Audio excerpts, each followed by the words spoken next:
Hello and welcome back to Jacob's Toys 5-minute figure reviews. Please do like, share, subscribe, all of those things. All support to the channel is very much appreciated. As you can probably tell, this is something different than the Marvel figures I usually look at. This is one of the G.I.Joe classified series. The G.I.Joe is a line that I've been kind of toying around with the idea of getting into. And there's a couple of figures that just kind of swung it for me. So here we go, we're having a look at SPIRT Iron Knife, the first of the G.I.Joe classified series that I'm going to get into. The box art on this is absolutely stunning. On the back though, there's no real details about the figure. That is one thing that is a shame. You can see SPIRT Iron Knife up there in the top right hand corner.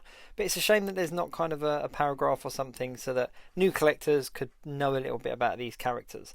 With that said though, Google is my friend, so I've had a look. Now I was really keen on picking up SPIRT Iron Knife after seeing him explained on one of the Hasbro live streams. And as a character, he is one of the original G.I. Joes. So he's back in the 1984 series he came out. Now the head sculpt on this guy is fantastic. And having a look at the vintage line online, his costume's very accurate in comparison to how he originally looked. Just modernised and kind of brought into the modern era. So the colours and the kind of positioning of things are very similar. The articulation on him is really good. You can get him into a whole bunch of different poses. And the detail in all the pouches and the belts and the holsters and stuff is a really nice touch. He's just a standard release figure. He's not a deluxe or anything. He's just a standard release figure, but comes with a whole bunch of accessories. So let's have a look. He comes with a standard knife, so just a black standard knife, which you can see goes in the sheath here on his leg. What's really cool about these figures is that every accessory seems to have a place. So you've not just got boxes of accessories laying around, they all seem to have a place on the figure. So the knife here goes on his pouch, or his sheath, sorry, on the arm. You've also got his sidearm, and there are the little kind of eagle wings there on the side as well, which is really nice, and that goes in the holster on his other leg. Moving on, because that is not all that he comes with, he also has this really nice, unique knife. Now there's like a bird skull at the top of the handle there, and there's a bit of detailing on it. So this is obviously something that is important to him as a character. Now I couldn't find any information about it online. If you do know what this knife is, then please do let me know in the comments. As I said, there's like a bird skull at the top of the handle there, which is a really nice touch and looks really nice when it's sort of sticking out the end of the sheath. Now he's got a sheath here that's a little bit more detailed. It's got kind of tasseling on it and stuff that is here on his chest, and that looks really cool coming out of him there.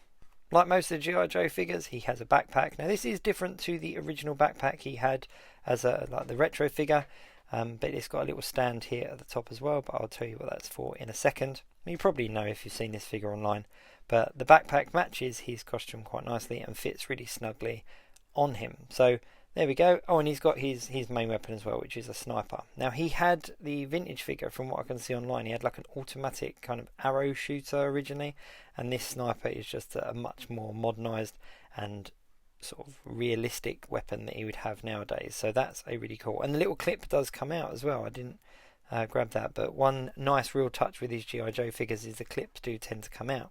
And here is Freedom, his eagle. Now the eagle in itself has a lot of articulation. There's articulation in the head, in the wings, in the legs, the talons.